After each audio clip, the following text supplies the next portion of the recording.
warahmatullahi ta'ala wabarakatuh. Yang dimuliakan Fadil Tuan Syekh Ahmad Fahmi bin Zamzam Al-Banjari An-Nadwi Al-Maliki Hafizahullah, Jawatan Kuasa Masjid Batang Riang, JKK Pasir Gebu, Muslimin dan Muslimat, tuan-tuan dan puan-puan, mudah-mudahan kita semua dirahmati oleh Allah Subhanahu wa taala. Alhamdulillah, malam ni syukur kepada Allah Subhanahu wa taala, dan kita rasa gembira, besar hati Tuan Syekh Ahmad Fahmi dapat bersama-sama dengan kita pada malam ini bagi menjayakan majlis pengkisahan riwayat hidup Sayyid Muhammad bin Alawi Al-Maliki dan juga pengijazahan hadis musalsal, insya-Allah. Tuan-tuan boleh rapat sikit, insya-Allah. Kalau boleh kita duduk dekat sikit lah.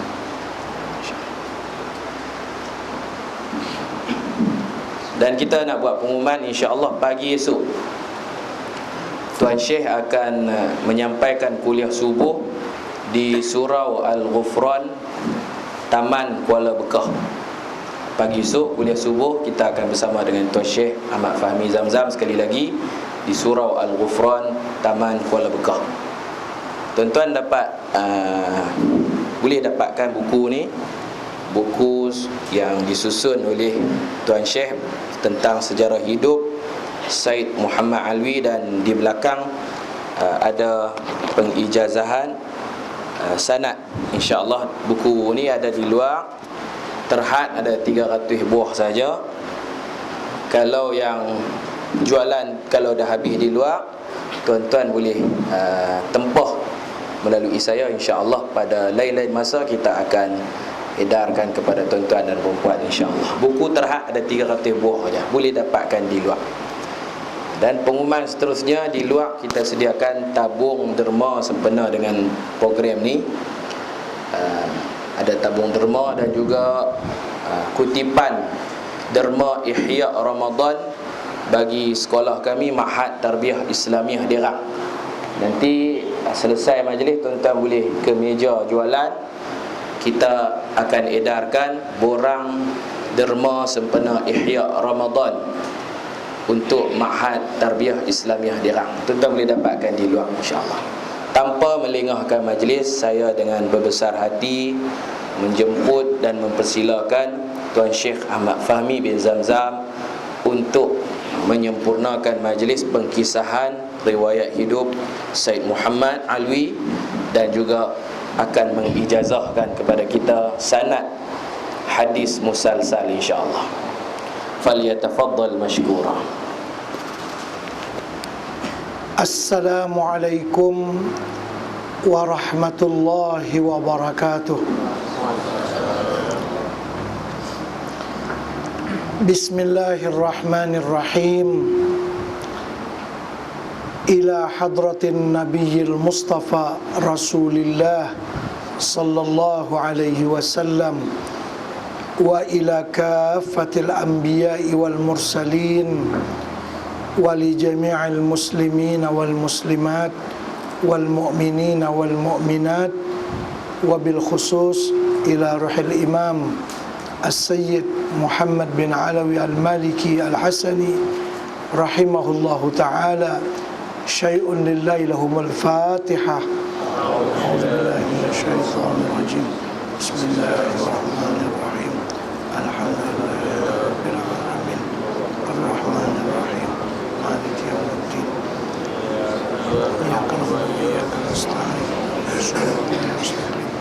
Shiratal ladzina an'amta 'alaihim ghairil maghdubi 'alaihim. Bismillahirrahmanirrahim.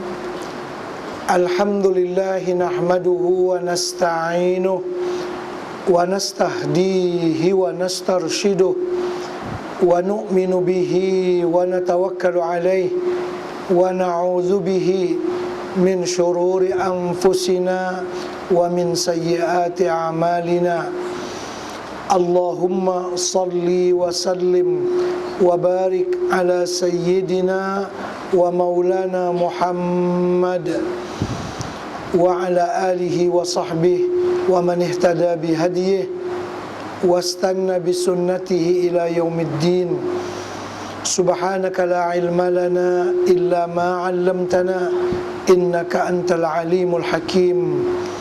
Rabbi shrah li sadri wa yassir li amri wahlul 'uqdatam min lisani yafqahu qawli.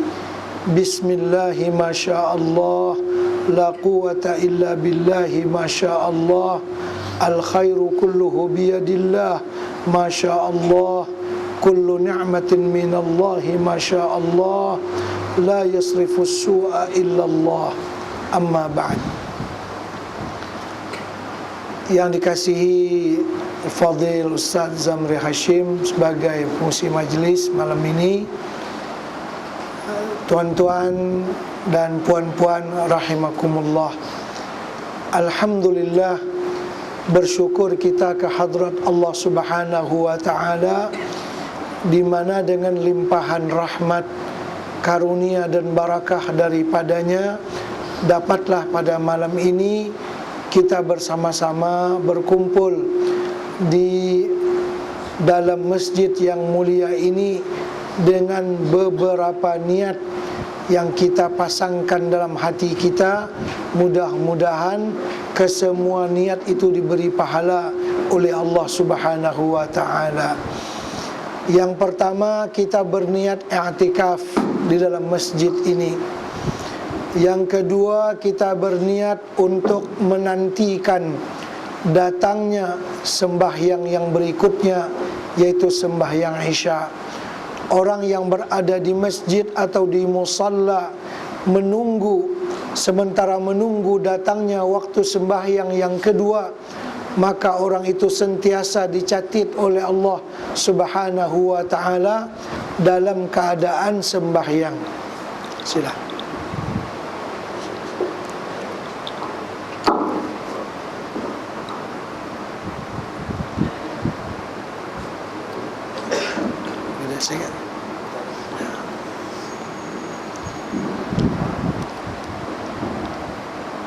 Jadi yang pertama, kita berniat untuk beriktikaf. Yang kedua, kita berniat untuk menunggu datangnya salat yang kedua, yaitulah sembahyang Isya.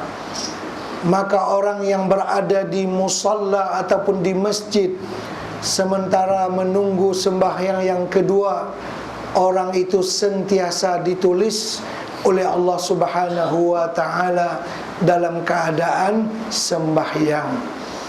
Yang ketiga, kita berniat untuk berkumpul bersama-sama dengan ikhwah yang salihin, yang mukminin, karena berkumpul dengan orang-orang yang salih itu adalah satu anugerah yang besar yang diberikan oleh Allah Subhanahu wa ta'ala.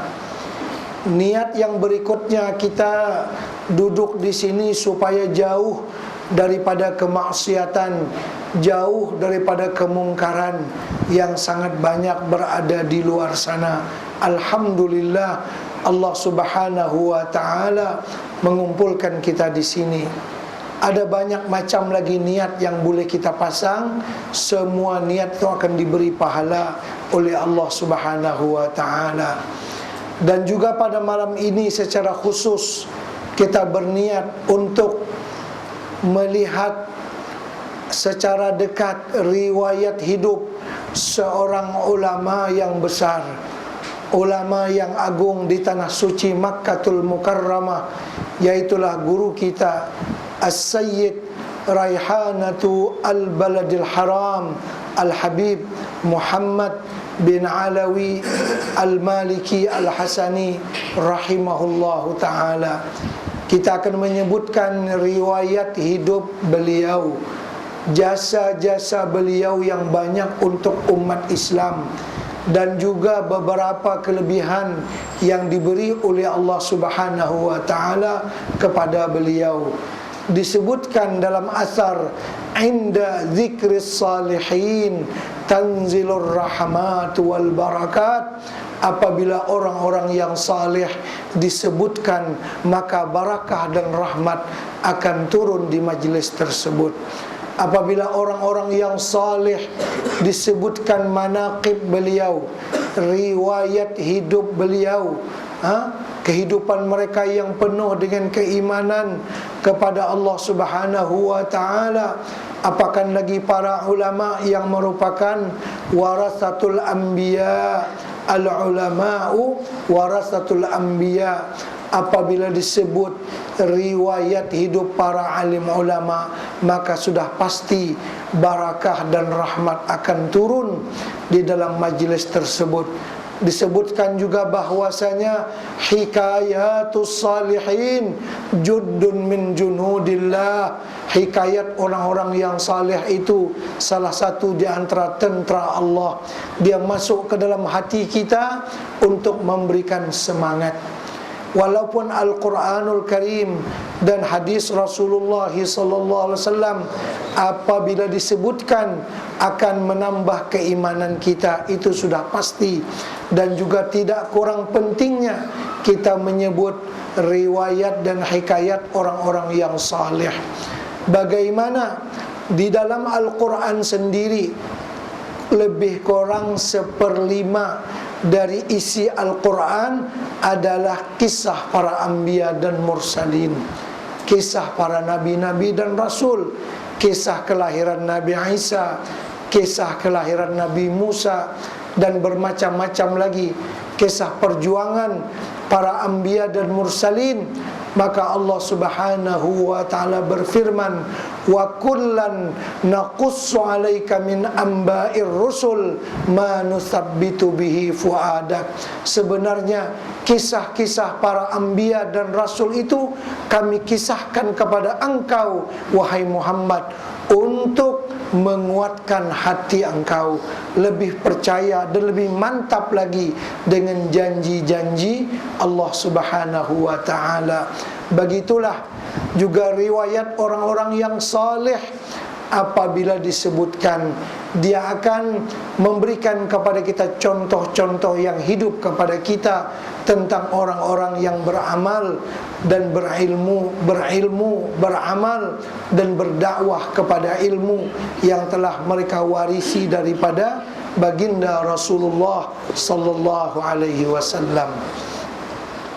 Baik tuan-tuan dan puan-puan, As-Sayyid Muhammad bin Alawi bin Abbas Al-Maliki rahimahullahu ta'ala, kalau panggilan kepada beliau ini oleh anak murid-muridnya, dia tak mau dipanggil syekh, tak mau dipanggil ustaz. Dia hanya minta dipanggil dengan gelaran Abuya. Jadi kalau kita bercakap dengan beliau, ya Abuya, begitu saja. Beliau tak mau dipanggil dengan sebutan nama syekh kah, ustaz kah, doktor kah, profesor. Beliau tidak mau. Beliau lebih akrab kalau kita panggil dengan sebutan Abuya. Abuya artinya ayahanda kita yang tercinta. Memang beliau adalah bapak kita. Dalam sebuah perkataan Arab disebutkan Abu Kathalas, ayahmu ada 3. Abuka alladhi waladaka, wa abuka alladhi zawwajaka bintahu, wa abuka alladhi 'allamaka. Yang namanya ayahmu itu ada 3. Kita punya tok ayahnya ada 3. Satu ayah yang melahirkan kita, ialah bukan pok kita bagi lahir kita lah, mak kita lah, maksudnya ayah kandung. Yang kedua, ayah yang menikahkan anaknya yang perempuan kepada kita. Bapak siapa? Bapak mentua. Yang ketiga, wa abukal ladzi 'allamaka, yaitu ayahmu yang mengajarkan ilmu akan engkau. Wa huwa afdaluhum, itulah yang terafdal di kalangan mereka. Kalau bapak kita takak bagi wujud jasad ini sahaja, mertua takak bagi binilah kat kita. Tapi kalau tok guru kita, Masya Allah, yang membimbing roh kita, yang menyediakan diri kita untuk menjadi orang yang berilmu, menjadi orang yang ma'rifat akan Allah Subhanahu wa ta'ala, Apakan lagi seperti Abuya As-Sayyid Muhammad bin Alawi Al-Maliki ini, Masya Allah, ayahanda beliau sendiri yaitu Sayyid Alawi adalah guru beliau yang pertama. Sudahlah ayahanda beliau, kemudian guru pula kepada beliau. Disebutkan dalam syair beliau bahwasanya Sayyidun alimun abi thumma jaddi hakadha ilal mukhtari. Itu syair yang Abuya kita menyebutkan. Sayyidun alimun abi thumma jaddi. Kata ini bukan beliau bangga, tapi nak menyebutkan zikrul minnah. Bukan bil iftikhar, bukan dengan membanggakan diri, tetapi nak menyebutkan wa amma bi ni'mati rabbika fahaddits. Ayahku, datukku, dan seterusnya, sekurang-kurangnya 7 turunan adalah orang-orang yang alim. Masya Allah, orang alim. Bapaknya alim, Tok Wan dia alim, sampai kepada datuknya yang ke-7, semuanya orang alim. Masya Allah. Yang kita macam mana? Pak kita pun tak alim, Tok Wan pun tak, apa pun tak, anak pun tak jadi alim juga. Apa nak jadi? Nah, beliau berkata sekurang-kurangnya 7 keturunan alim semua. Bahkan ilal mukhtar, sampai kepada baginda Rasulullah sallallahu alaihi wasallam, orang-orang yang baik semua. Kan Abuya Sayyid Muhammad bin Ali Al-Maliki adalah keturunan baginda Rasulullah sallallahu alaihi wasallam daripada Al-Hasan. Dia keturunan ada yang daripada Al-Hasan, ada yang daripada Al-Husain. Kalau daripada Husain ini banyak di Yaman, banyak di Iraq.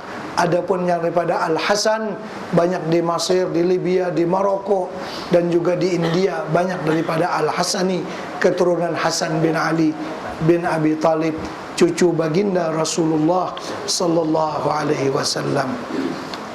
Baik, Abuya kita yaitu As-Sayyid Muhammad bin Ali Al-Maliki, selalu beliau berdoa di celah-celah majlis. Mari kita baca doa beliau, pendek saja. Kalau celah-celah majlis nak ubah satu tajuk, beliau berdoa, Rabbana taqabbal minna bisirril Fatihah. Baca Fatihah sekali. A'udzubillahi minasyaitonirrajim. Bismillahirrahmanirrahim. Alhamdulillahi rabbil alamin. Arrahmanirrahim. Maliki yaumiddin. Iyyaka na'budu wa iyyaka nasta'in. Ihdinas siratal mustaqim. Siratal ladzina an'amta 'alaihim ghairil maghdubi 'alaihim waladdallin. Amin. Baik, Abuya As-Sayyid Muhammad bin Alawi Al-Maliki Al-Hasani dilahirkan di Mekah pada tahun 1365 Hijrah, bersamaan dengan tahun 1946. Jadi beliau lahir tahun 1946 dan meninggal dunia pada malam Jumat di waktu sahur pada 15 Ramadan 1425 Hijrah, bersamaan dengan 29 Oktober tahun 2004, bermakna 8 tahun yang lalu. Masya Allah, umur beliau masih muda. Kalau dikira dengan kiraan hijrah baru 60 tahun. Nak dikira dengan kiraan miladiah 58 tahun. Umur kita ni, bila kita berumur 33 tahun dengan tahun Masihi ataupun miladiah sudah 33, bermakna umur kita sudah 34 dengan kiraan tahun hijrah.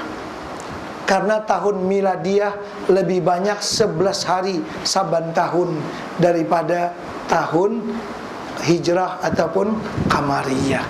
Karena itu zakat perniagaan dibayar mengikut tahun Islam, tahun hijrah.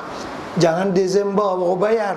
Bermakna dia telah terhutang 11 hari setahun. Ingatkan ya, zakat mesti zakat perniagaan yang kira haul itu mesti dikira dengan tahun hijrah. Karena berbeza, tahun Masihi lebih panjang 11 hari saban tahun. Bermakna kalau orang berzakat kira tahun Masihi sudah 33 tahun berzakat dalam perniagaan dia, bermakna ada 1 tahun dia terhutang tak berzakat. Baik. Jadi umur Abu Ya kita 58 tahun dengan kiraan tahun Masihi dan 60 tahun dikira dengan tahun hijrah. Masya Allah, di kalangan tuan-tuan dan perempuan ni banyak yang lebih pada 60 ni. Abu Ya kita umur 60 tahun saja, Masya Allah, sudah dipanggil ke hadrat Allah Subhanahu wa ta'ala. Dunia Islam semua masih perlu dengan ilmu beliau, masih perlu dengan dakwah beliau, tetapi Allah lebih mengasihi beliau, memanggil awal ke hadratnya. Kita pun ridalah dengan apa yang diputuskan oleh Allah Subhanahu wa ta'ala. Nabi kita bersabda, umur umatku lebih kurangnya umurku. Berapa? Umur Nabi berapa? 63. Lebih kurangnya 63. Siapa di kalangan tuan-tuan dan perempuan yang hadir umurnya lebih pada 63, yang tu kira umur subsidi. Apa maksud subsidi? Bila-bila masa boleh tarik balik. Subsidi, ya kan, lebih pada 63. Ialah yang tak 63 pun bila-bila masa boleh meninggal juga. Tapi yang 63 ni kira kata duk makan subsidi dah lah, bila-bila masa boleh tarik balik. Saya yakin tuan-tuan dan perempuan malam nisfu baca Yasin tak di masjid ni? Tak baca? Ustaz Zamri baca Yasin malam nisfu. Itu menjadi amaliyah kita sudah. Pada malam nisfu di mana-mana lah. Yang fahaman cara kita lah ni, fahaman cara moden ni lain pula. Ni cara kita lama. Bila malam nisfu kita baca Yasin berapa kali? 3 kali. Tang ni buat alhamdulillah. Niat yang pertama apa dia? Niat yang pertama minta panjang umur. Yang kedua baca Yasin niat apa? Murah rezeki. Yang ketiga niat apa? Mati dalam keadaan beriman. Nabi kita buatkah macam tu? Tak, Nabi kita tak buat macam tu. Ni bid'ah ke apa semua tak jadi masalah. Karena 3 benda yang kita minta tu besar-besar semua. Bagus-bagus sangat. Kalau tuan-tuan dan perempuan boleh yang 3 tu, boleh dunia dan akhirat, dan boleh segala-galanya. Pertama umur panjang, yang kedua murah rezeki, yang ketiga mati dalam keadaan beriman. Kalau rezeki banyak, umur pendek, baru sudah buat rumah elok cantik ratus ribu, tuan rumah je dah arwah pula dah tak dan nak menikmati, ya kan? Kalau umur tua dia tak ada pun tak ada kerja juga. Siapa nak bela dia? Baik, umur panjang, murah rezeki, duit tak berkira banyak sungguh, tapi mati tak beriman, tak berbaloi lah juga kan. Itulah, itu ringkasan daripada segala kebaikan. Umur panjang, murah rezeki, mati dalam keadaan beriman. Cuma yang perlu kita ambil perhatian di sini, apa makna umur panjang yang tuan-tuan duk minta? Tuan minta malam nisfu supaya diberi umur panjang sampai 200 tahun, sampai 300 tahun. Nabi bila ayak pun cucu yang ke-8 nak kena usung dia. Minta yang tu ke? Bukan minta yang tu kan? Minta umur sampai 400 tahun. Cucu yang ke-10 lu belah dia. Saya kira bukan yang itu diminta. Karena itu bila kita minta panjang umur, minta kualiti umur, bukan kuantiti umur. Nilai umur yang bernilai. Abu Ya kita ni umurnya 58 tahun saja. Tapi sampai sekarang duk berkata-kata. Nah, hebat dia. Sudah mati masih berkata-kata. Imam Asy-Syafi'i, umur dia cuma 54 tahun. Imam Syafi'i tahun lahir pada tahun 1150 Hijrah, meninggal tahun 2004. 204, minta maaf. Lahir pada tahun 150, meninggal tahun 204. Berapa tahun umurnya? 54 tahun. Tapi sampailah duk berkata-kata. Berkata-kata di Al-Ustah, berkata di Jakarta, berkata di Mesir, berkata di Yaman, berkata Imam Asy-Syafi'i, berkata. Sudah meninggal dunia 1200 tahun dah, duk berkata-kata lagi. Pada umur dia hanya 54 tahun. Itulah yang kita minta, umur yang barakah. Sudah mati masih berkata-kata. Di kalangan manusia ni ada yang tak mati, orang tak syok dia berkata. Dia bercakap orang tak mau dengar lah. Orang tak syok dia bercakap. Dia tak mati lagi, orang nak supaya dia mati. Yang ni Masya Allah, dah mati dah, masih lagi berkata-kata. Masya Allah. Ditambah dengan doa lagi, rahimahullahu ta'ala, semoga Allah merahmati beliau. Imam Al-Ghazali, umur dia 55 tahun. Imam An-Nawawi, umurnya 46 tahun. Allah, 46 tahun. Kitab yang dia karang satu almari. Ish, kita umur 60 tahun mun Yasin tak hafal. Mojok bawa surat tu, kalau surat tak bawa tak boleh ikut orang baca Yasin. Imam An-Nawawi, Masya Allah, umur 46 tahun. Karangan dia lebih kurang satu lemari.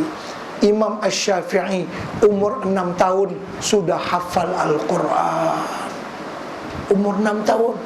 Kita 6 tahun ketipa, tak ketipa lagi. Itu yang kita minta, keberkahan dalam umur, kualiti pada umur, bukan kuantiti. Satu malam boleh bernilai 82 tahun. Kan Lailatul Qadar. Beribadat pada malam Lailatul Qadar, Lailatul Qadri khairun min alfi syahr. Baik. Jadi Abu Yani umur tak panjang, tapi Masya Allah, kitab yang dia karang lebih daripada 40 buah. Dia mengarang kitab pula yang hebat-hebat, yang sangat diperlukan oleh kaum muslimin, tahqiqat, benda yang besar. Masya Allah. Sekarang beliau digantikan oleh anak beliau sebagai khalifahnya, As-Sayyid Ahmad bin Muhammad bin Alawi Al-Maliki. Selalu datang di Kuala Lumpur pada bulan Syawal. Baik. Jadi umur beliau pendek saja, 58 tahun ataupun 60 tahun. Baik. Beliau merupakan tokoh yang terkenal pada abad ini. Kenapa beliau terkenal? Karena beliau satu-satunya orang yang bertahan dengan fahaman, bahasa kita ni sedanglah fahaman kaum tua, berada di Makkatul Mukarramah, di celah-celah tokoh-tokoh Wahabi yang ada di sana. Beliau orang yang bertahan, mempertahankan, memperjuangkan, menulis dan mengarang kitab, mempertahankan akidah, mempertahankan dia punya prinsip di sana. Walaupun beliau didebat dan diserang oleh orang-orang yang berseberangan dengan dia, yang tak sependapat, beliau tetap kokoh. Kitab beliau yang paling masyhur, yang paling banyak serata dunia ada kitab, diterjemah kepada bahasa Inggeris, bahasa macam-macam. Sebuah kitab yang berjudul Mafahim Yajibu Antusahah. Mafahim Yajibu Antusahah. Apa artinya? Salah-salah faham yang perlu dibetulkan. Salah-salah faham yang perlu dibetulkan. Banyak salah faham yang perlu dibetulkan dalam agama ni. Orang silap faham.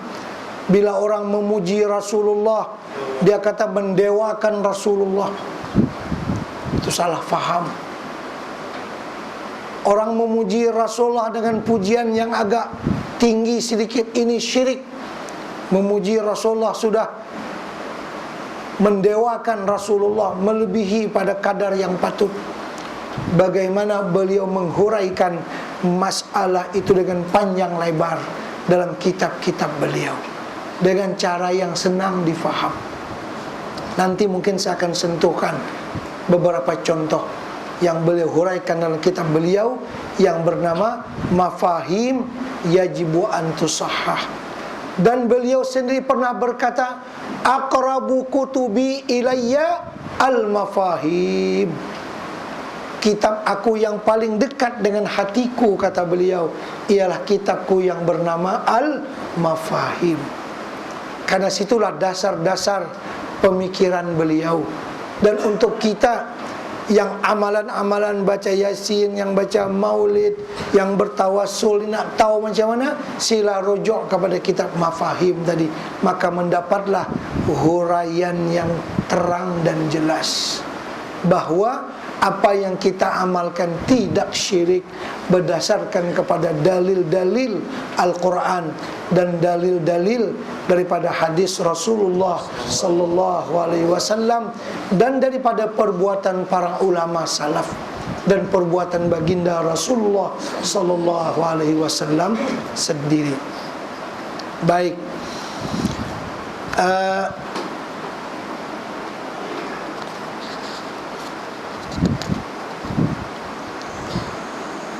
bagi beliau itu selalu datang ke Indonesia, bagi ziarah Indonesia.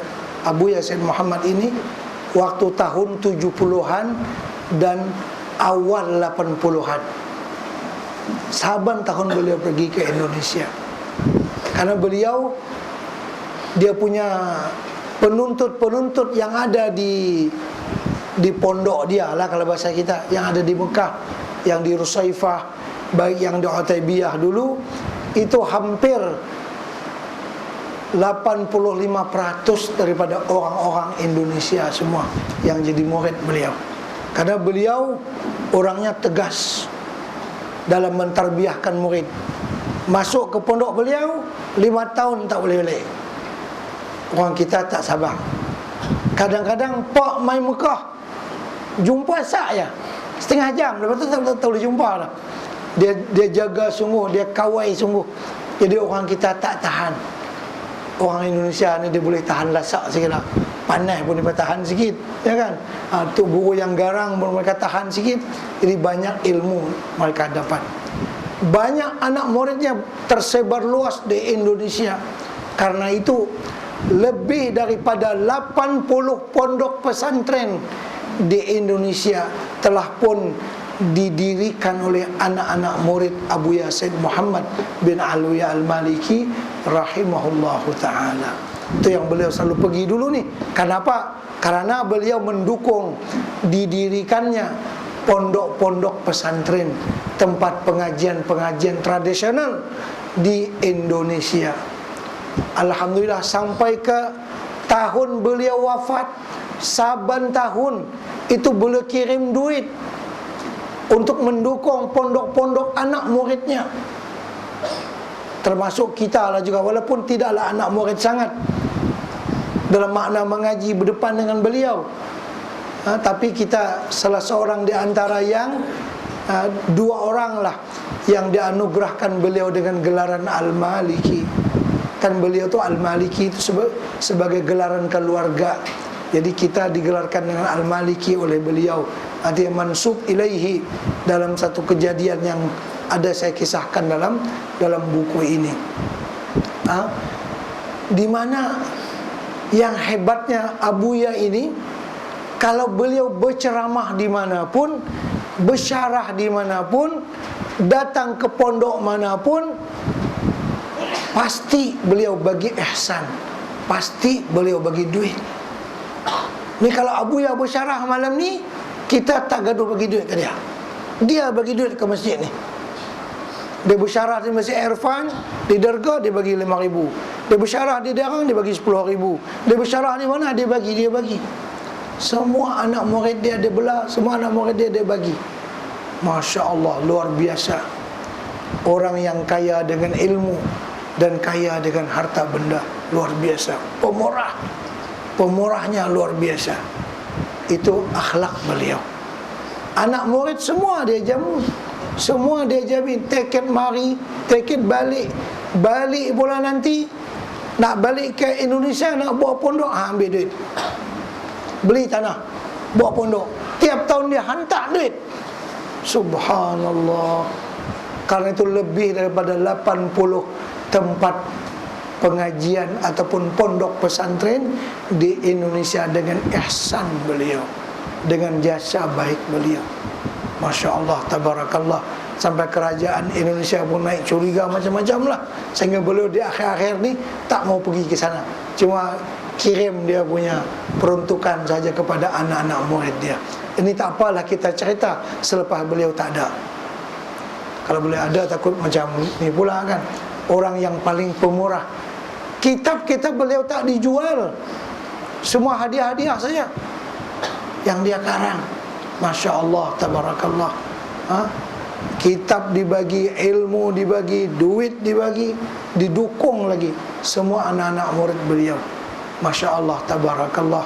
Nah, orang yang alim, yang sangat pemurahnya. Baik, tadi kita sebutkan beliau kan 7 keturunan sekurang-kurangnya adalah orang yang alim. Ayah beliau Sayyid Alawi bin Abbas Al-Maliki rahimahullahu ta'ala, itu tuk guru yang lama mengajar di Al-Masjidil Haram. Tuk guru tua kita dulu yang mengaji di Mekah. Pada lapis, katalah kalau di Kedah ni lapis Tuk Guru Haji Tajuddin Datuk Mursyid Diraja, lapis-lapis itulah. Itu hampir semua tutuk guru yang tua macam tu mengaji kepada ayah beliau yang bernama Said Alawi bin Abbas Al-Maliki. Karena beliau mengajar di Al-Masjidil Haram tidak kurang daripada 40 tahun mengajar dalam Masjidil Haram. Dan setelah Said Alawi meninggal dunia, lepas Said Alawi meninggal dunia, ini ayah beliau, lepas 3 hari meninggal dunia, ulama-ulama Mekah dengan pimpinan Syekh Hassan Muhammad Al-Mashab melantik Said Muhammad bin Alawi Al-Maliki menggantikan tempat ayahanda beliau untuk mengajar di Al-Masjidil Haram. Ini pengakuan daripada ulama-ulama Mekah akan ketinggian ilmu beliau. Jadi setelah 3 hari ayahanda beliau Said Alawi meninggal, dilantiklah Said Muhammad bin Alawi Al-Maliki untuk duduk di tempat ayahnya mengajar. Masya Allah, tabarakallah. Nah, dalam bahasa Arab disebutkan fil waladi sirrul walid. Pada anak itu ada rahasia ayahnya. Memang anak orang alim ni, Masya Allah, tabarakallah, ada rahasia abah dia. Kok mana pun dia berlain sikit. Kalau dia jadi apa pun, jadi menteri kah, pak dia, Tok Wan dia orang alim, dia lain sikit pada hal lain. Dia ada warak sikit, dia boleh jadi imam sikit, dia ada lah beza sikit. Hak yang pak tak tahu halal, dia tak tentulah apa jadi. Tapi yang kalau pak dia, Tok Wan dia ada orang alim, walau jadi menteri kah, Perdana Menteri kah, dia ada kelainan sikit, mesti ada kelainannya. Karena ada sir, ada rahasia daripada keturunan orang yang alim. Kita ni semua nak anak kita menjadi anak yang saleh kan? Adakah di kalangan tuan-tuan nak anak dia nakai? Walau orang tu nakai sekalipun, dia tak nak anak dia nakai, ya kan? Apakan lagi kalau orang tu salih, dia pasti nak anak dia tu salih. Bagaimana untuk kita menciptakan anak yang salih? Dalam mendidik anak yang salih banyak caranya. Di antara dia banyak cara. Di antara cara mendidik supaya anak itu menjadi saleh, pak dan tok wan itu saleh dulu. Pak dan tok wan jadi saleh dulu, barulah anak-anak akan menjadi orang yang saleh. Itu syarat nak jadikan anak saleh, mesti pak itu saleh. Kita buat satu contoh. Kalau pak nak suruh anak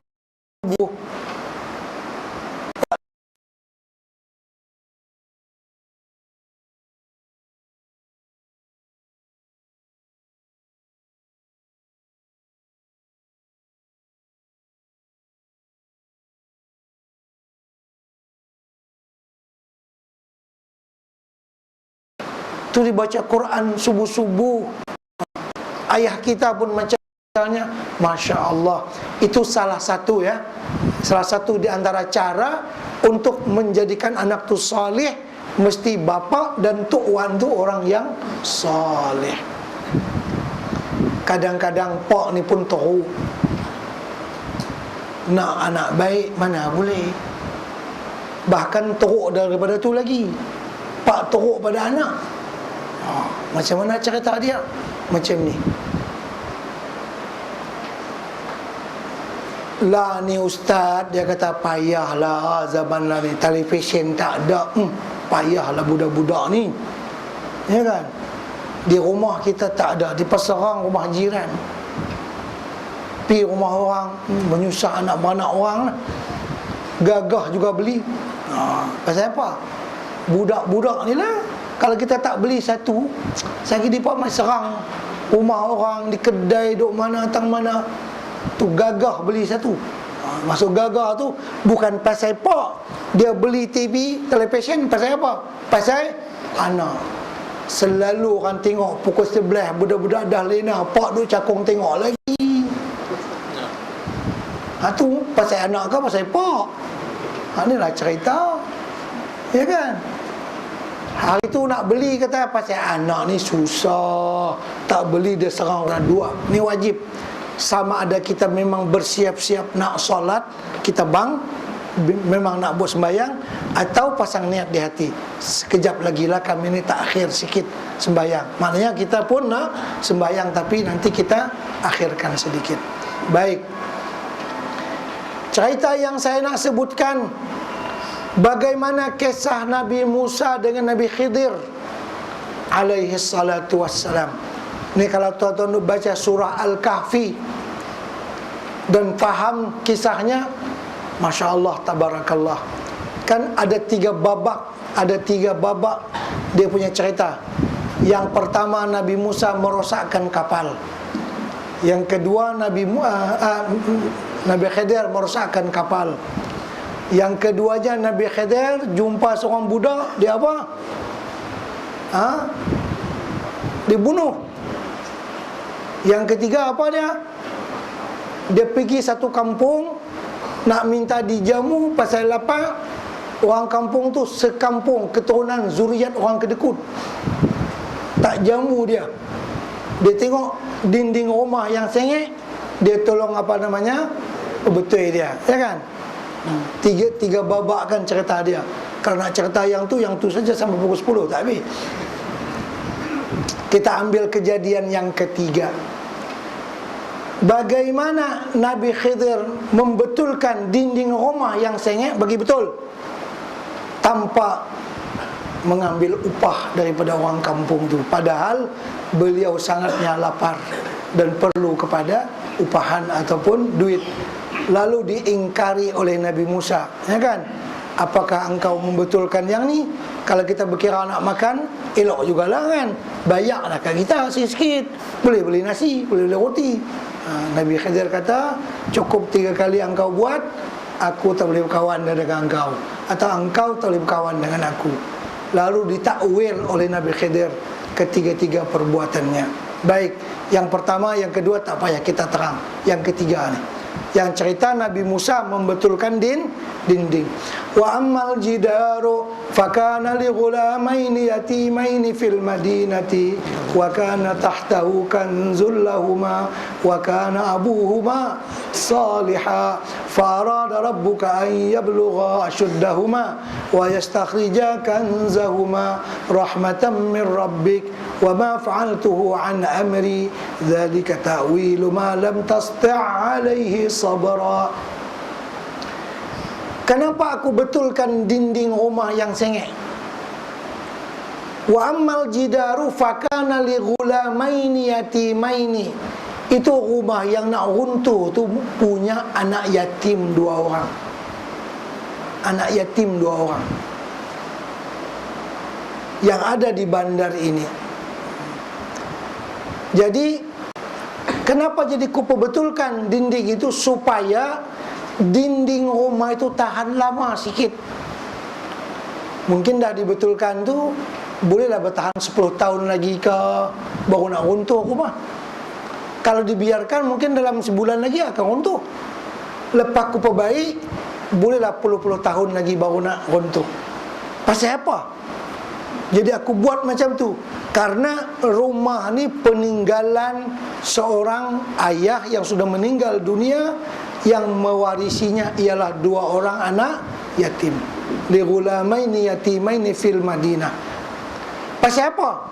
Rumah ni betul-betul di bawah konkret rumah ni ada ada harta karun lah bahasa kita, yang pak dia tinggal untuk anaknya.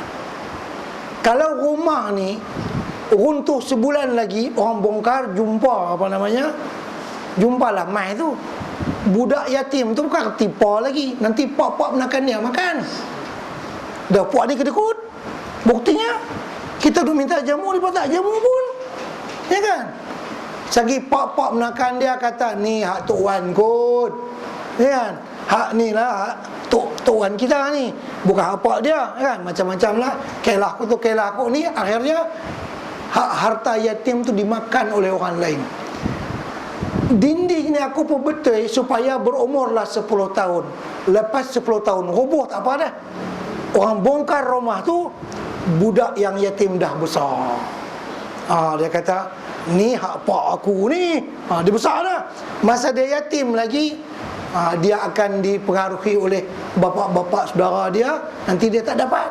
Jadi sengaja aku perbaik supaya dinding ni jangan cepat runtuh.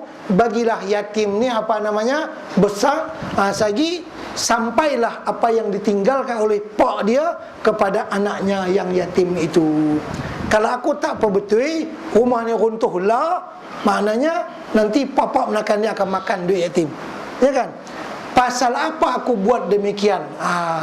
Nabi Khidir menyebutkan sebab wa kana abuhuma salihah, karena ayah mereka berdua orang yang salih, maka dipersampaikanlah emas yang ditinggalkan oleh pak dia kepada anaknya sebab ayahnya orang yang salih. Maka diambil kaidah oleh para ulama, yuhfazul aulad bisalahil abai wal ajdad. Yuhfazul aulad, dipeliharalah anak cucu dengan kesalihan bapa dan tok-wan dia. Artinya kalau kita nak anak kita saleh, pak saleh dulu, sampai harta kita pun insya-Allah sampai kepada dia dengan elok, tak dirompak oleh orang, tak dibelok-belok oleh orang, dan dipeliharalah zuriat kita kalau kita menjadi orang yang saleh. Baik, satu kisah yang lain tuan-tuan. Mungkin biasa baca kitab Sabilul Muhtadin. Biasa baca tak? Biasa dengar kitab Sabilul Muhtadin, kitab fiqh. Di pondok-pondok orang baca. Bila tuan-tuan tak tahu, tuan-tuan tak ngaji pondok. Ngaji pondok ada. Kitab Sabilul Muhtadin fit tafaqquh fi amriddin, karangan Syekh Muhammad Arsyad Al-Banjari. Masyhur kitab tu Sabilul Muhtadin. Itu karangan Syekh Muhammad Arsyad Al-Banjari yang meninggal dunia sekitar 200 tahun yang lalu. Lama dia meninggal dunia. Beliau sezaman dengan Syekh Abdul Samad Al-Falimbani, sezaman dengan Syekh Daud Al-Fatani. Itu zaman dulu. Baik, dia orang yang saleh luar biasa, Syekh Arsyad Al-Banjari ini. Karena itu banyak keturunannya orang-orang yang alim Al-Banjari. dihitung pada tahun yang lalu lebih daripada 150 orang yang alim keturunan beliau sejak 7 keturunan daripada beliau. Termasuk yang lari ke Malaysia pun alim juga. Yang Al-Mas'udi ni, Syekh Hussein Nasir, orang panggil tuk guru apa namanya, kalau orang Kedah panggil Tuan Hussein apa namanya, Pokok Sena. Bukan Pokok Sena Kedah ni, Pokok Sena seberang Perai ni, yang pondok apa namanya, Al-Khairiyah. Tengok pak dia orang alim tu, pak daripada Tuan Hussein tu orang alim. Dia pun alim, insyaAllah anak dia pun alim kan. Tak ada lagi yang lain pun. Tu hitung semua keturunan, mulai Syekh Arsyad Al-Banjari yang Tok Wan daripada Tok Husin lah, apa namanya, sudah lebih 150 orang yang alim. Masya Allah. Keturunan dia 7 keturunan, 150 yang alim. Macam mana? Itulah yuhfazul aulad bisalahil aba'i wal ajdad. Dipelihara anak cucu dengan kesalehan bapa dan kesalehan tok wan. Itu sangat perlu untuk kita ambil iktibar. Jadi tuan guru kita As-Sayyid Muhammad bin Alwi Al-Maliki itu keturunan yang ke-7 orang yang alim-alim besar. Jadi pak dia alim, dia alim, pak dia, tok wan dia, lepas tu apa? Lepas tu wan apa dia? Tok Nyang. Lepas Tok Nyang, Tok apa? Tok Cai. Lepas tu tak tahu. Sampai tak tahu disebut alim belakang. Yang kita ni pak pun tak alim, anak pun tak, kita sendiri pun tak. Apa nak jadi? Baik, begitulah Allah Subhanahu wa taala memuliakan sesiapa yang dikehendakinya, diberikan ilmu dan menjadi orang yang alim. Termasuk tadi abuya kita Said Muhammad bin Alwi Al-Maliki. Sekarang khalifah beliau ialah Said Ahmad bin Muhammad bin Alawi Al-Maliki hafizahullah ta'ala. Baik, kalau kita nak membincangkan kitab-kitab yang beliau karang, Masya Allah sangat banyak. Lebih 40 buah kitab. Sebuah kitab pun tak mampu kita nak bincang pada malam ini. Beliau menyebutkan dalam kitab beliau yang bernama At-Tali'us Sa'id, bahawa guru beliau telah berguru kepada lebih daripada 200 orang guru. Mengaji, pernah berguru kepada lebih daripada 200 orang guru. Masya Allah. Kita guru kita berapa? Sampai 10 lah. Alhamdulillah sampai 10. Kadang-kadang tak tahuan siapa dia, itu guru dia tu, siapa dia pembimbing dia. Terutama bagi kita di akhir zaman, kita perlu adanya nazrah, perlu adanya pandangan dan teguran daripada orang yang alim langsung kepada kita. Ini terutama di zaman yang sangat mencabar ini, kita perlu kepada guru yang mursyid, guru yang boleh membimbing kita. Kalau tak ada siapa membimbing, ikut suka kita, nak beli apa beli, nak mengaji apa mengaji, nak buat apa buat. Mana boleh macam tu. Sepatutnya kita ada punya guru yang mursyid, guru yang boleh menegur kita dengan ikhlas. Dan kita pun lapang dada kalau guru yang macam tu tegur kita. Kalau orang sembarangan tegur, kadang kita berasa. Tapi kalau guru kita sendiri yang telah kita lantik dia sebagai orang yang menilik atas perbuatan kita, kita tak ada apa, kita ikhlas boleh terima. Ya kan? Kalau orang yang tak tahuan dia tegur kita dengan kasar, dengan apa semua, kadang-kadang kita tak boleh nak terima dalam hati kita. Baik. Nah, perlu sangat kita ini kepada orang-orang yang boleh menegur kita, boleh membimbing kita dengan ikhlas. Itulah yang dipanggil guru yang mursyid, yang membimbing kita, yang memberikan teguran kepada kita dengan baik. Sudah tentunya guru yang mursyid itu sebelumnya dia sendiri telah dibimbing oleh gurunya. Dibimbing oleh gurunya. Mana dia tahu kalau dia tak dibimbing oleh guru. Contoh macam ni lah, kita nak pergi Kuala Lumpur, nak pergi Kuala Lumpur naik kereta 5 orang, semua tak biasa pergi Kuala Lumpur. Tu dia. Peta tu tengok ni masuk ikut jalan Ipoh. Lepas ni nak pergi sehari tak sampai kepada tujuan. Dia bertengkar 5 orang ni. Kata yang ni kono ni, yang ni kono naik kono ni, akhir tak sampai. Kuala Lumpur pula dia silap masuk saja, dah pusing balik tu jauh 5-6 km, ya kan? Akhir-akhir dah sesat 5-6 km, nak lipat balik pun sesat pula jadi 20 km. Tak ke mana, tak boleh sampai. Pasal apa? Pergi ke Kuala Lumpur tanpa ada orang yang membimbing. Itu baru takak pergi Kuala Lumpur, tak ada orang yang berpengalaman, boleh sampai dah kepada tujuan. Tak sampai. Muncul minyak penuh. Kalau minyak sikit pula, tengok-tengok kering lah tu ya minyak. Berhenti kereta. Elok kereta Wira, masih baru lagi, mampu tengah jalan. Kalau mampu tengok plate Kedah punya, Ki atau Pulau Pinang. Mampu orang kata tak apa, orang Pulau Pinang ni pi punya. Depa tak tahu jalan kot. Kalau wilayah kan, orang kata apa, orang Kuala Lumpur tak tahu jalan, ya kan? Orang Pulau Pinang, oh ya, mampu tengah jalan kereta. Habis minyak, jalan tak tahu nak pergi tang mana. Kedai minyak pun tak tahu nak pergi tang mana. Inilah orang berjalan tanpa ada bimbingan. Tapi kalau kita dalam kereta tu ada seorang syekh lah, bukanlah syekh, orang yang berpengalaman di Kuala Lumpur. Dia tahu, kita kena bumi minyak tani dulu. Segi ni, masuk jalan ni, kona sini, ni. Kita pun tenang lah. InsyaAllah terus sampai kepada tujuan dengan selamat. Pasal apa?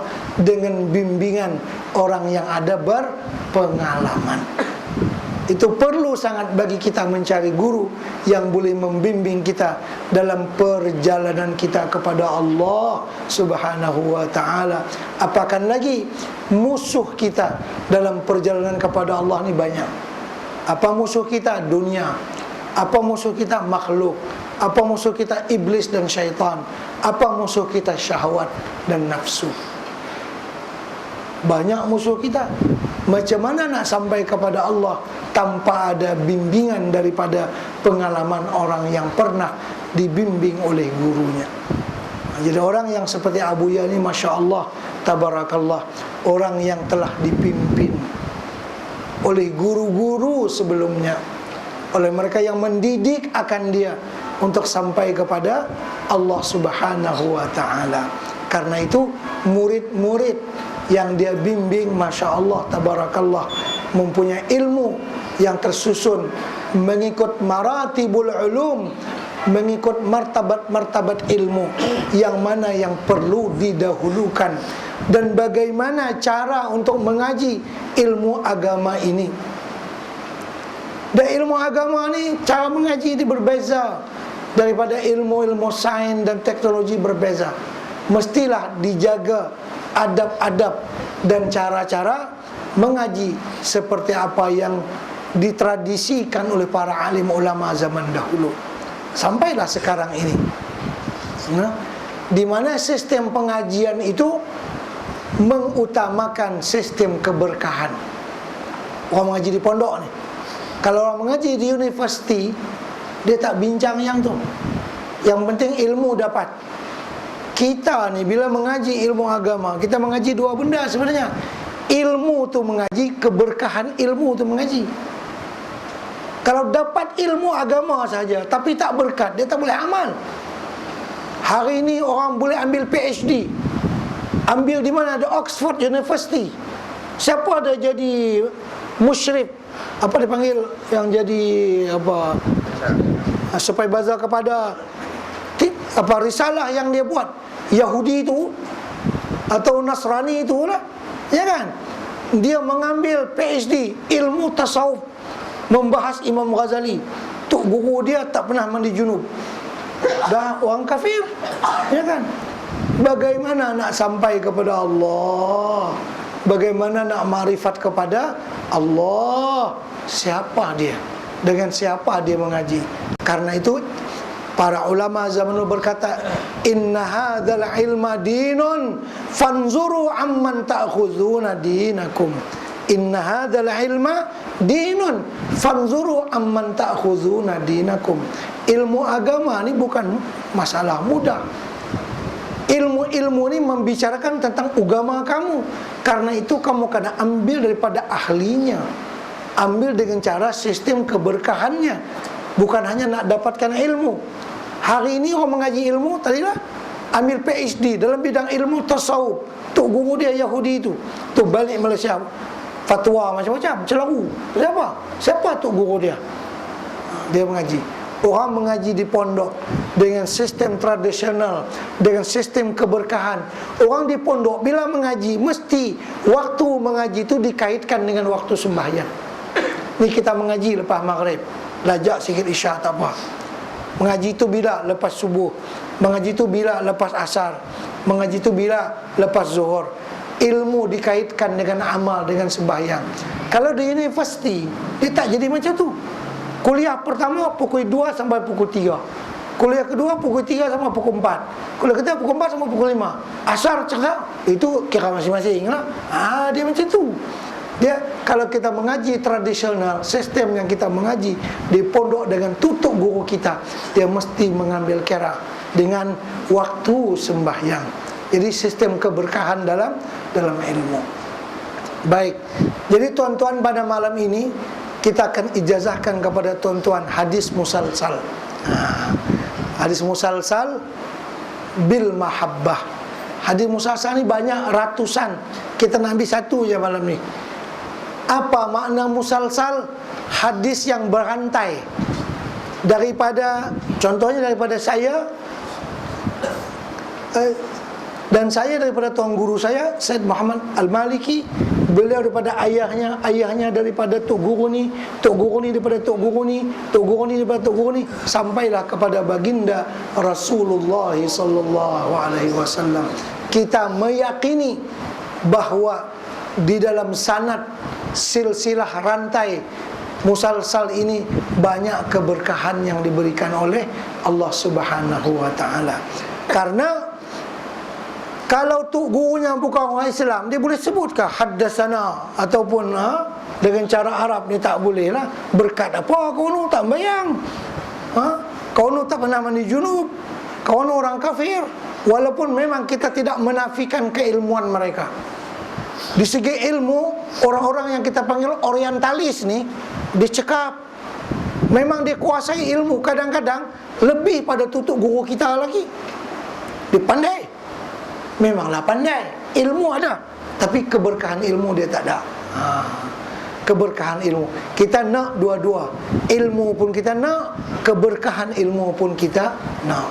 Kalau takat ilmu saja, ya hari ini kita boleh mengaji melalui handphone, mengaji melalui internet, mengaji melalui CD, melalui apa-apa pun boleh mengaji.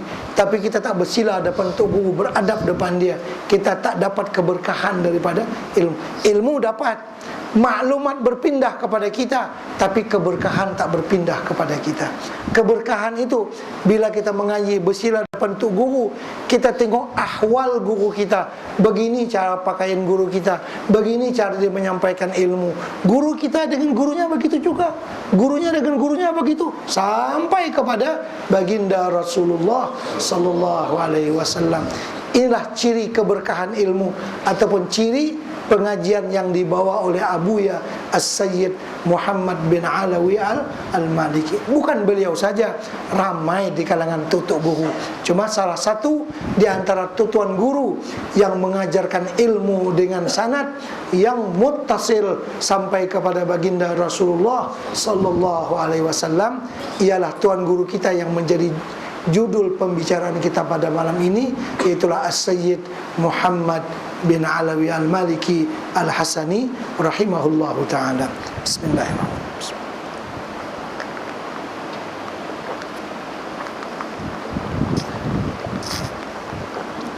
Baik, bagi tuan-tuan yang ada kitab, kalau riwayat hidup boleh baca masing-masing.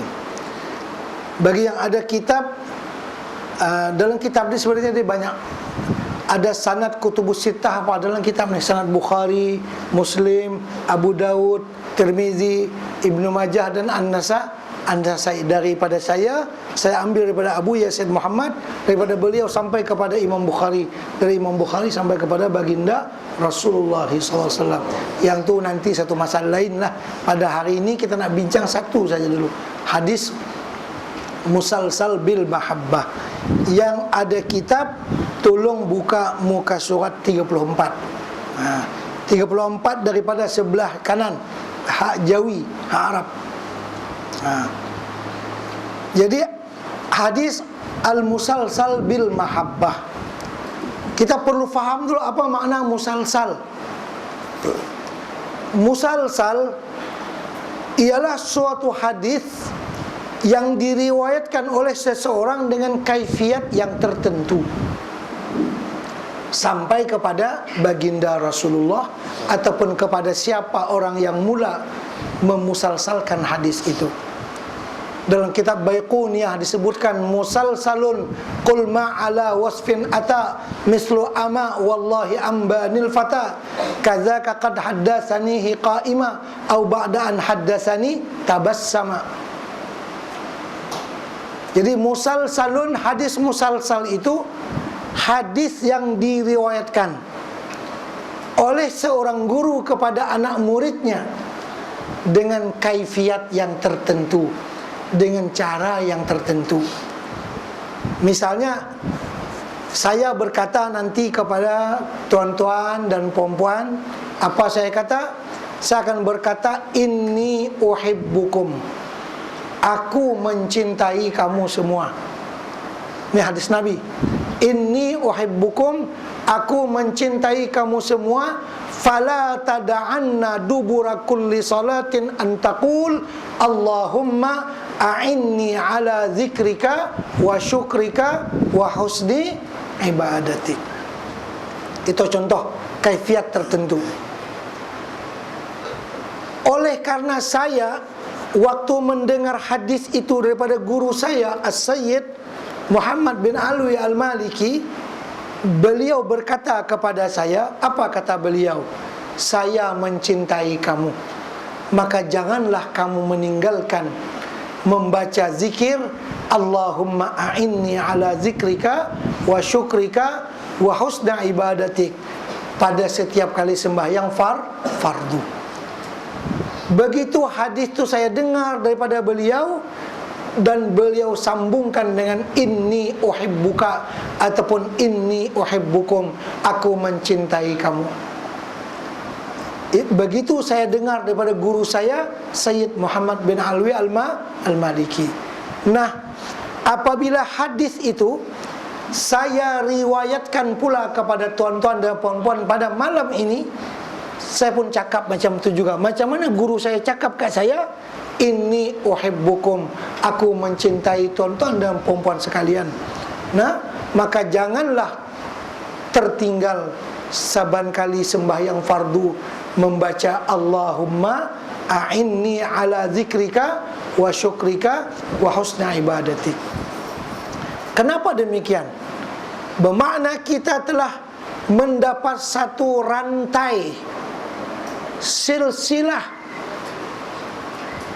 Tuan-tuan dari saya daripada Sayyid Muhammad, guru saya, Sayyid Muhammad daripada guru dia, guru dia daripada guru dia, guru dia daripada guru dia, guru dia daripada guru dia, sampai kepada Mu'adz bin Jabal, sahabat Nabi. Mu'adz bin Jabal, sewaktu Nabi kita meriwayatkan hadis itu, Nabi kita berkata kepada Mu'adz, ya Mu'adz, inni uhibbuka fala tada'anna dubura kulli salatin an taqul Allahumma a'inni ala zikrika wa syukrika wa husni ibadatik. Nabi kita kan berkata begitu kepada Mu'adz, inni uhibbuka. Mu'adz pula waktu mengajar kepada muridnya di kalangan tabi'in, inni uhibbuka. Tabi'in kepada tabi'un tabi'in, waktu mengajar, inni uhibbuka. Begitu rantai berterusan. Jadi tuan-tuan dan perempuan, insya Allah bila kita selesai menyebutkan hadis musalsal bil mahabbah ini, mempunyai rantaian mahabbah yang sampai kepada baginda Rasulullah sallallahu alaihi wasallam, yang insya Allah ada manfaatnya pada hari kiamat nanti, karena muttasil sanad, ada rantai kita yang menyambung antara kita sampai kepada baginda Rasulullah sallallahu alaihi wasallam dengan ucapan saya kepada tuan-tuan, inni uhibbukum, guru saya kepada saya, guru saya daripada gurunya, begitu berterusan. Itu yang dimaksud hadis musalsal. Cuma musalsal bil mahabbah dengan menyebut inni uhibbuka ataupun inni uhibbukum. Jadi ini memang satu tradisi, satu yang mesti dikekalkan dalam masyarakat Islam. Karena dengan cara demikian terjaga siapa guru kita. Tadi kau mengaji di universiti, di Oxford University, mengaji ilmu tasawuf, boleh guru dia Yahudi, boleh guru dia yang tak pernah bayang, boleh guru dia yang tak pernah mandi junub. Memang dia hafal hadis Nabi banyak, Quran hafal banyak, tapi adakah keberkahan? Adakah dia baca Allahumma a'inni setiap kali sembahyang? Dia pun tak bayang. Inilah makna hadis, periwayatan hadis musalsal. Hadis musalsal ada ratusan macam-macam yang kita terima daripada guru-guru kita. Pada malam ini kita nak cerita satu tu saja dululah. Dia ada ratus-ratus hadis, macam-macam caranya. Ada yang musalsal dengan tersenyum. Guru bila menghadiskan itu mesti tersenyum. Ada musalsal bil buka. Guru kalau menghadiskan mesti dia menangis, karena dia menceritakan bagaimana program kewafatan baginda Rasulullah, dan ketika sahabat mengkuburkan baginda Rasulullah SAW, bagaimana itu pengkisahan itu, mau tak mau air mata kita akan berlinang mendengarnya. Bagaimana guru kita berkisah kepada kita, dia teriak, tu guru dia pun teriak, kita pun kalau cerita yang tu lah sampai kepada sahabat yang mengisahkan kejadian itu. Ada juga musalsal dengan dijamu sesuatu, dijamu dengan bil aswadain, dijamu dengan air sejuk dan buah korma. Kalau saya menghadiskan yang tu, jawatan kuasa akan bagi siap air dengan korma. Pasal apa? Saya daripada guru saya, waktu saya ambil, guru saya pun siapkan korma dengan air sejuk. Macam-macam lagi lah, macam-macam jenis itu, ini dan sebagainya. Ratusan hadis musalsal. Jadi hadis musalsal bil mahabbah ini sahihul isnad wat tasalsul, kata Imam As-Suyuti rahimahullahu taala, karena hadisnya tu di mana-mana ada. Yang matan tadi, Allahumma a'inni ala zikrika wa syukrika wa husni ibadati. Hadis musalsal ini banyak juga yang dhaif, bahkan yang dhaifun jiddan pun ada juga. Cuma yang kita ambil yang paling sahih dan paling bermakna, yaitulah rantai mahabbah daripada kita, guru kita, sampai kepada baginda Rasulullah sallallahu alaihi wasallam. Baik, tuan-tuan tengok muka surat 34. Yang ada kitab nanti saya tanda tangan lah, tu ada tempat saya tanda tangan. Bermakna dia ambil daripada saya lah. Nanti ada tempat tanda tangan itu pada muka surat 65 nanti dibuka. Tulis nama saya siap untuk diijazahkan pada malam ini. Ditulis nama dia di situ pada muka surat 64 yang kira daripada kanan, ya, bukan kira daripada Rumi, kira daripada Jawi. Muka surat 64. Kitab ni kan kira dua-dua. Kira daripada kiri pun ada, kira daripada kanan pun ada. Baik. Jadi periwayatan hadis musalsal yang pertama, ini saya yang berkata, ya, karena kitab ini saya susun. Jadi saya yang berkata, arwihi, saya riwayatkan hadis tersebut.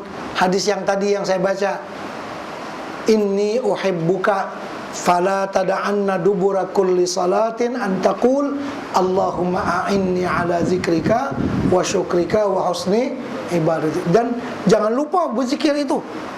Dari ijazah lepas sembahyang, jangan buat lepas pula. Hari itu dah kita ijazah dah. Itu amalan Nabi. Lepas kali sembahyang kan banyak yang tasbih subhanallah 33, alhamdulillah, itu pun yang tu dia juga. Yang Allahumma ajirni minan nar, ya dia juga. Yang lain-lain lagi dia juga. Cuma yang Allahumma a'inni ala zikrika wa syukrika wa husna ibadatik ini ada cara musalsalnya. Nah, rantaian emas lah kita panggil. Boleh sampai muttasil sanad kepada baginda Rasulullah sallallahu alaihi wasallam. Jadi arwihi, yani ana arwihi, saya yang di hadapan tuan-tuan ni meriwayatkan hadis itu an syaikhina, daripada guru kami Allamatil Hijaz, orang yang sangat alim di negeri Hijaz, Mekah, Madinah, Raihanatil Baladil Haram, wangi-wangian tanah haram di Mekah, As-Sayyid Muhammad bin Alawi Al-Maliki Al-Hasani rahimahullahu ta'ala. Qala, berkata beliau, Sayyid Muhammad tadi berkata, rawainahu an katsirin minal masyayikh, banyak tutuk guru, bukan seorang, banyak sangat guru, kata beliau, yang saya rawikan hadis itu. Minhum, daripada guru-guru itu, walidi, ayah beliau sendiri, itu As-Sayyid Alawi bin Abbas Al-Maliki. Wa masyayikhina, dan lagi tutuk guru saya yang saya riwayatkan, ambil daripada siapa? Syekh Hasan bin Sa'id Al-Yamani, Syekh Hasan Muhammad Al-Mashad, Syekh Muhammad Nur Sif, Syekh Muhammad Yasin Al-Fadani. Syekh Yasin Padang ni masyhur. Kalau di Mekah digelarkan dengan musnidud dunya, orang yang paling ahli ilmu sanad di dunia. Asal Padang. Al-Fadani ini, Fadan, orang Arab tahu disebut nga. Dia nga tahu disebut, nga jadi nun. Al-Fadani, ada Al-Fadani, dia ngi tahu disebut. Macam Pulau Pinang lah. Pulau Pinang apa di Mekah orang sebut? Orang Pening ni kalau di Mekah orang sebut apa? Al-Filfilani, Syekh Saleh Al-Filfilani. Filfilan min Pulau Pinang. bukan Al-Pulau Al-Pinanji dah, bukan itu. Al-Filfilani itu orang Pulau Pinang. Kalau orang Kedah Al-Qadahi lah. Orang Banjar Al-Banjari. Yang teruk kalau orang Perak lah. Arab dia pa tak boleh sebut Al-Biraki. Perak jadi berak lah, nak buat macam mana? Ba, orang Arab tak boleh sebut pa. Jadi pa tu jadi ba. Pakistan jadi Pakistan. Dia tak boleh sebut pa, sebut ba. Jadi Perak tak boleh sebut Perak, dia kena sebut hak tu lah. Nak sebut agama. Baik, Syekh Muhammad Nur Sif dan Syekh Muhammad Yasin Al-Fadani. Saya pun alhamdulillah sempat juga berguru dengan Syekh Yasin Al-Fadani. Dia juga guru saya dan guru kepada guru saya.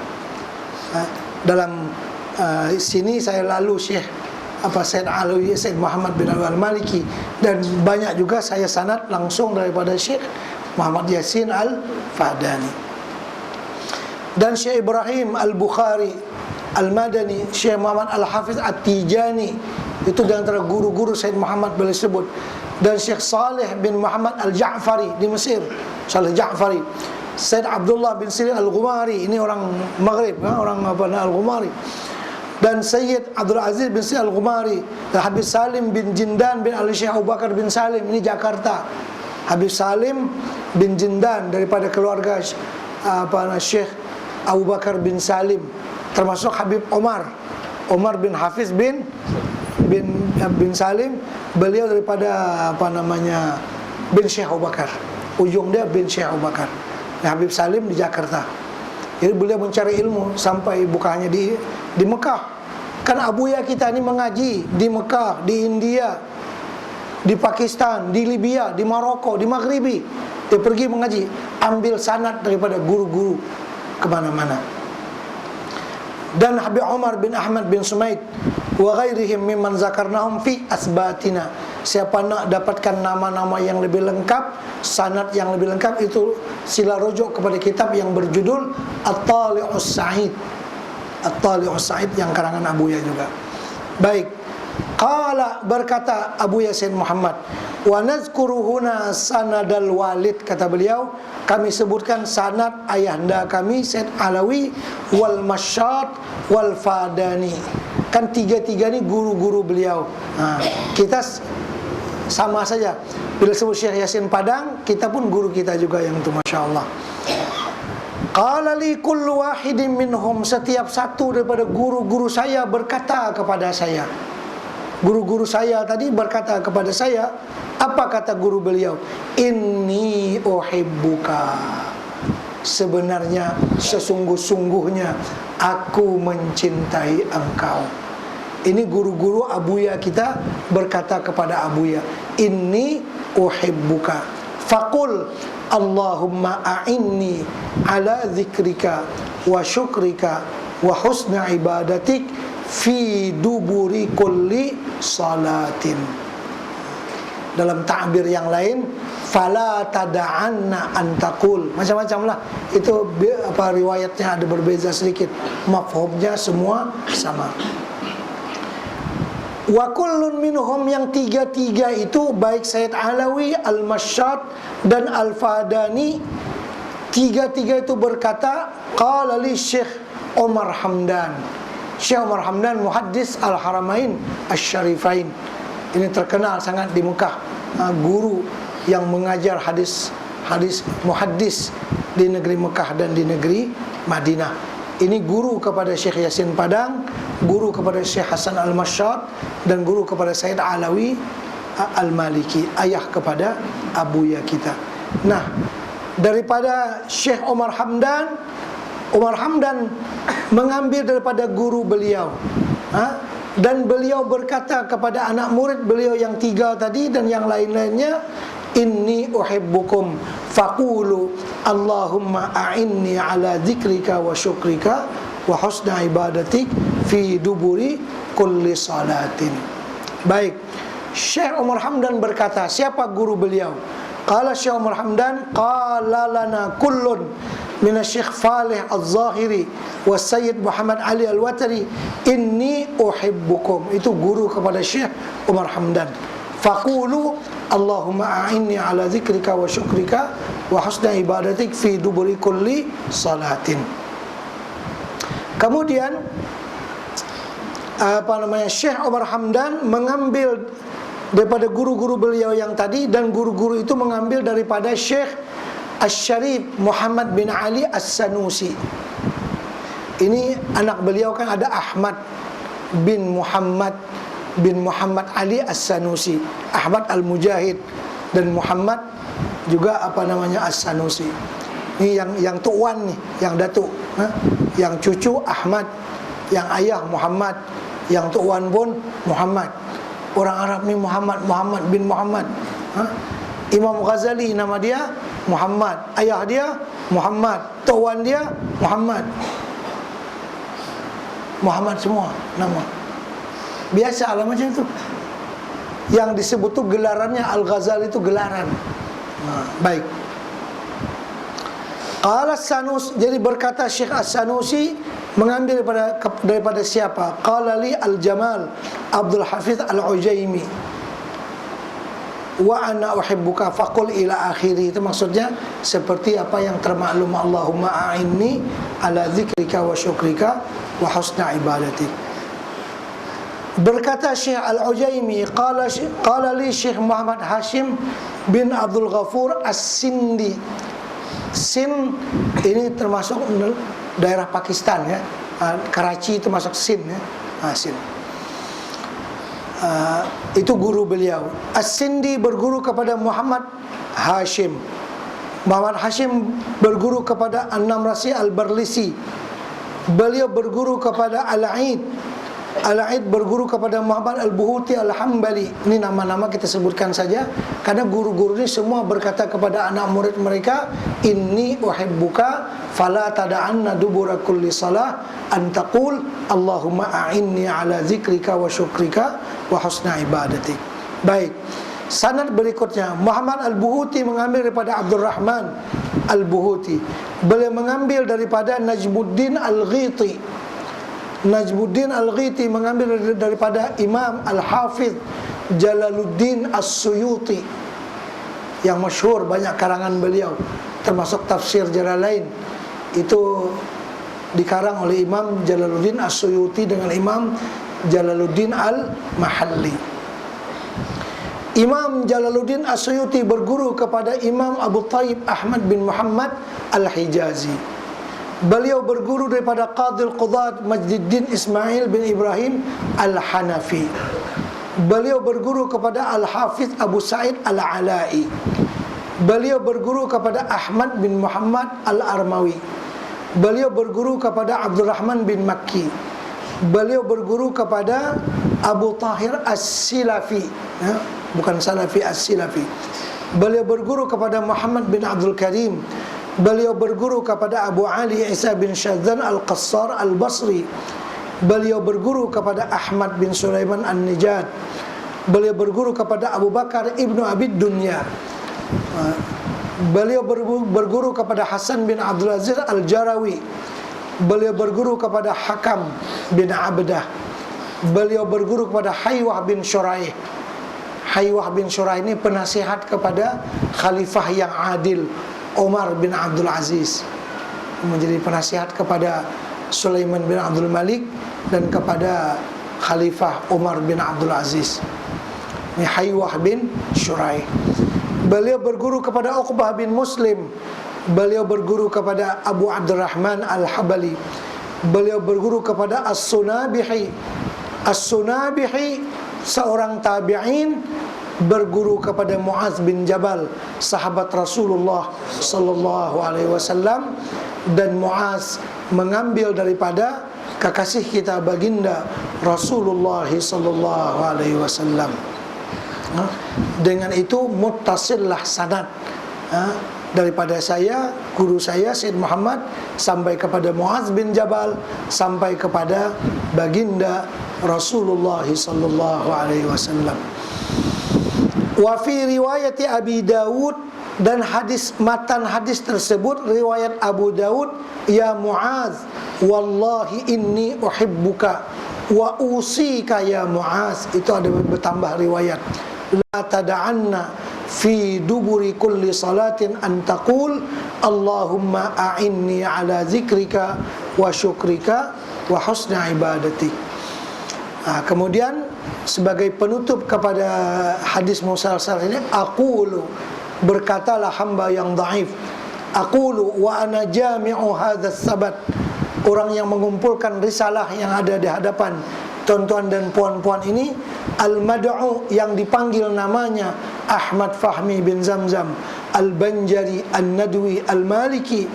Qala li syekhuna musnidud dunya Syekh Muhammad Yasin bin Isa Al-Fadani Al-Makki, wa syekhuna Allamatul Hijaz wa Raihanatul Baladil Haram Fadilatul Syekh As-Sayyid Muhammad bin Alawi Al-Maliki Al-Hasani, berkata guru saya kepada saya, inni uhibbukum faqulu Allahumma a'inni ala zikrika wa syukrika wa husni ibadatik fi duburi kulli salatin. Maka dengan ini saya pun berkata kepada tuan-tuan dan puan-puan semua yang hadir dengan lafaz inni uhibbukum, aku mencintai tuan-tuan dan puan-puan sekalian, maka jangan terlupa membaca setiap kali sehabis sembahyang fardu, membaca zikir Allahumma a'inni ala zikrika wa syukrika wa husni ibadatik. Tuan-tuan jawab, saya terima. Alhamdulillah. Jadi saya ada ijazah kepada tuan-tuan hadis musalsal tadi yang mempunyai rantaian mahabbah sampai kepada baginda Rasulullah sallallahu alaihi wasallam. Semoga dengan rantaian itu kita mendapat kecintaan baginda Rasulullah sallallahu alaihi wasallam, di mana kalau beliau mencintai kita, Untunglah kita nanti di padang mahsyar, untunglah nanti kita ketika bertimbang amal, untunglah kita bila kita dihisab oleh Allah Subhanahu wa ta'ala. Apabila Nabi kita mencintai kita, sudah tentu baginda akan memberikan syafaatnya kepada kita. Wajhukal maimunu hujjatuna yauma ya'tin nasu bil hujaji. Wajhukal maimun hujjatuna, wajah engkau yang berseri itu ya Rasulullah, itulah hujah kami di hadapan Allah.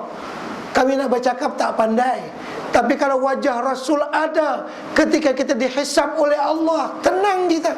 Nabi kita tak apa bagi lepas dia ni, syurga bagi dia tak apa. Memang Nabi kita diberikan lesen oleh Allah pada waktu itu. Nabi kita diberikan lesen, diberikan tiket memberi asy-syafa'atul uzma. Riwayat Imam Muslim, syafaati li ahlil kabairi min ummati, syafaatku juga dapat dicapai oleh umatku yang mengerjakan dosa-dosa yang besar pun boleh dapat syafaat Rasulullah. Apakan lagi tuan-tuan dan perempuan yang ada rantaian mahabbah sampai kepada baginda Rasulullah sallallahu alaihi wasallam. Mudah-mudahan itu akan menjadi satu kemanfaatan pada hari kiamat nanti. Artinya jangan ditinggalkan membaca zikir tadi, sudah pasti pula jangan ditinggalkan mengerjakan sembahyang. Kalau tak sembahyang nak baca macam mana? Yang tu nak kena baca selepas apa? Sembahyang, ya kan?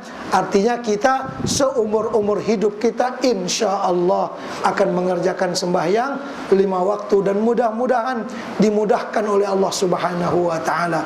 Karena ada di kalangan ulama zaman dulu dia lumpuh, tapi bila sampai waktu sembahyang dia boleh berwudu, dia boleh sembahyang. Lepas salam lumpuh balik. Pasal dia nak baca hadis ni, dia dapat ijazah. Dia bertawassul kepada Allah Subhanahu wa taala dengan kemuliaan mahabbahnya Rasulullah, bantukan sampai di akhir hayat dia boleh sembahyang. Walaupun lumpuh pun bila masuk waktu dia boleh sembahyang. Dia boleh baca Allahumma a'inni ala zikrika wa syukrika wa husni ibadati. Kita tak naklah lumpuh. Mudah-mudahan Allah simpangkan daripada kita. Kita nak sembahyang sampai ke akhir hayat kita, nak mengamalkan hadis Nabi tadi supaya mendapat mahabbah baginda Rasulullah sallallahu alaihi wasallam.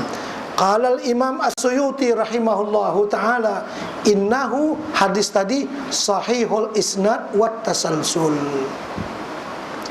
Wa qala Syekh Muhammad Abid rahimahullahu taala, wa qad juzima bi sihhati matni hadzal musalsal wa isnadihi, telah dijazamkan, dipastikan oleh para ulama sahnya hadis musalsal tadi di segi sanadnya dan di segi matannya.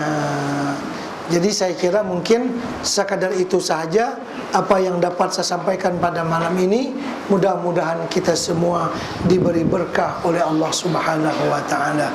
Baik, sebelum kita menutup majlis, lebih dahulu kita bagi peluang, mungkin ada di kalangan tuan-tuan dan perempuan nak bertanya apa-apa yang terkait dengan yang kita sampaikan sebentar tadi. Silahkan. Bismillah. Bismillah.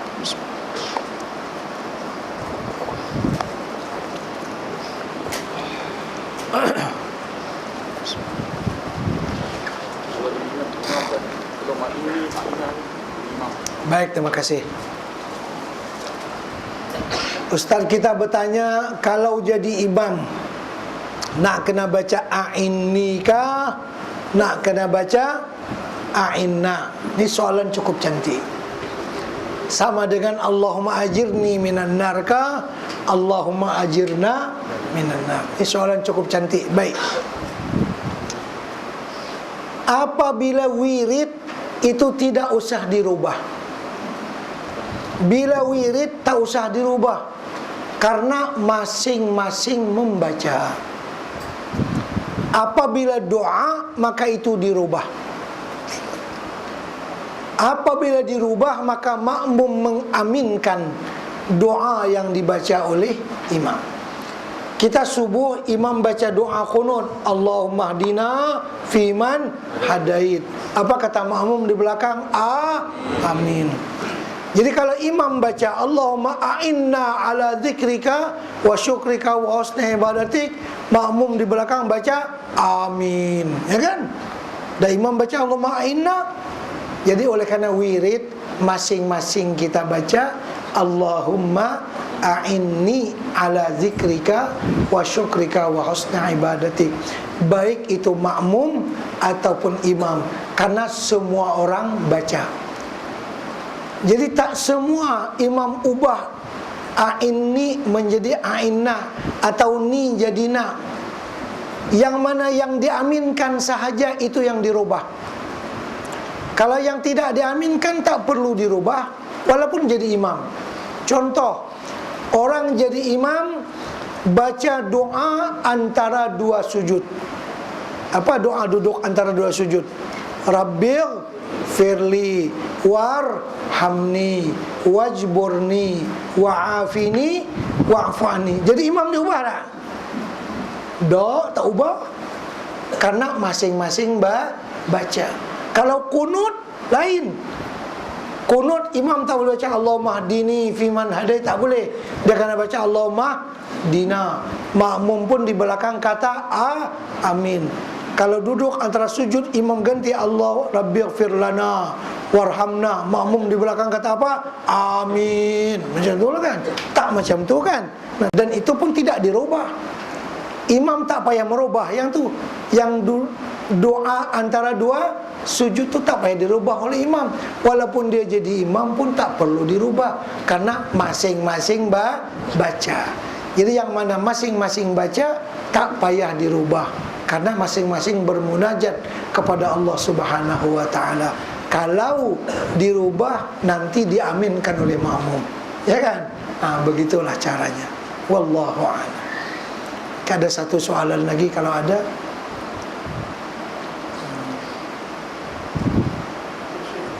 Ahlan. Hidayah al-awlad fi hidayah al-aba'i wal-ajdad. أيوة. يقول الشيخ ايش؟ يا شيخ البلد من يصلح الملح والملح هو الاولاد، فالان اولاد بالموت في الشارع والبنات بالسراوي، فماذا نقول الله سبحانه وتعالى يوم القيامه؟ ما شاء الله. للاباء والامهات. جزاك الله خير. جزاك الله خير. Ini Tuan Syekh tanya, kan terkait dengan apa yang saya bercakap tadi. Kalau kita nak anak kita saleh, kita dulu kena saleh. Itu satu judul. Yang berikutnya yang saya memang tak cakap lagi, mesti anak diberi pendidikan yang saleh. Jadi beliau kata, apa yang kita nak jawab di hadapan Allah nanti.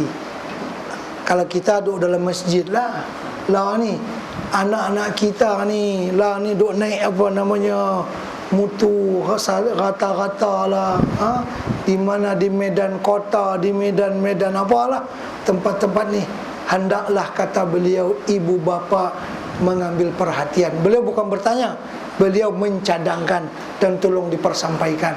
Jadi saya sampaikanlah bahawa kita mesti mengambil berat masalah pendidikan anak-anak kita. Mesti diambil perhatian. Jangan kita, alhamdulillah sudah, anak-anak kita macam mana, mesti diambil perhatian tentang pendidikan anak-anak kita. Ya ayyuhalladzina amanu qu anfusakum wa ahlikum nara.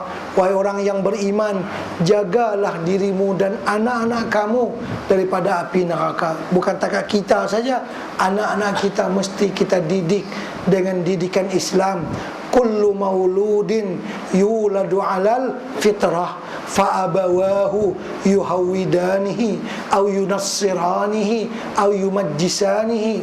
Setiap anak lahir dengan kertas putih, dia bersih, ikutlah mak pak tulis apa. Kalau terus Yahudi jadi Yahudi, terus Kristen jadi Kristen, terus Majusi jadi Majusi, tulis Islam jadi Islam. Tanggungjawab kita kepada anak-anak kita, iftahu ala sibyanikum bila ilaha illallah. Buka mulut anak kamu dengan kalimat la ilaha illallah. Ajarkan kepada anak-anak kita. Itu sangat penting, pendidikan anak-anak. Jangan dibiarkan, jangan dibiarkan mereka tidak terdidik, karena kita bertanggung jawab. Waktu Allah menyuruh kita memperhatikan anak-anak dalam sembahyang, wa'mur ahlaka bis-salati wastabir 'alaiha la nas'aluka rizqa nahnu narzuquk. Wa'mur ahlaka bis-salah, suruh keluargamu supaya sembahyang. Wastabir 'alaiha, sabar kamu menyuruh. Kemarin suruh, hari ini suruh, esok pun suruh, lusa pun suruh, tulat pun suruh. Jangan merajuk. Aku dah nak lekang mulut, suruh dia sembahyang. Tak mau dah. Jangan. Kemarin suruh, hari ini suruh, esok suruh, lusa suruh, tulat suruh, tungging suruh, buyung suruh. Tungging buyung kan, lepas lusa tulat tungging buyung, hari-hari nak kena suruh. Itu makna wastabir 'alaiha. Bukan setakat wasbir 'alaiha, tapi wastabir 'alaiha. Fihi makna takalluf. Di sana ada makna suruh betul-betul anak kamu. Jangan cemus, jangan jemu, suruh anak sembahyang. Yang tu pesanan.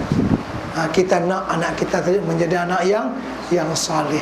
Mesti kita tunaikan tugas. Kasihan mereka yang tak sembahyang. Kasihan mereka yang mendedahkan aurat. Ni pak kena tanya hari kiamat pasal apa anak tidak dididik. Terima kasih atas tambahan daripada syekh kita. Saya pun dah persampaikan kepada tuan-tuan dan puan-puan sekalian. Mungkin saya kira cukup takat ini dulu apa yang dapat kita sampaikan pada malam ini.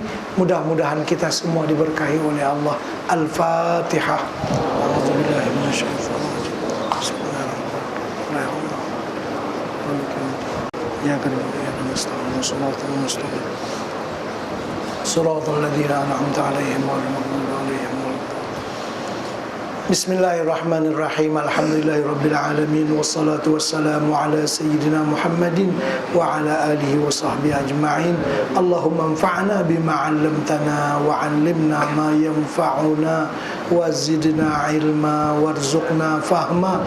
Nas'aluka fahman nabiyyin wa hifzal mursalin wa ilhamal malaikatil muqarrabin wahdina bihidayatil arifin wansur alaina min khazain rahmatika ya arhamar rahimin.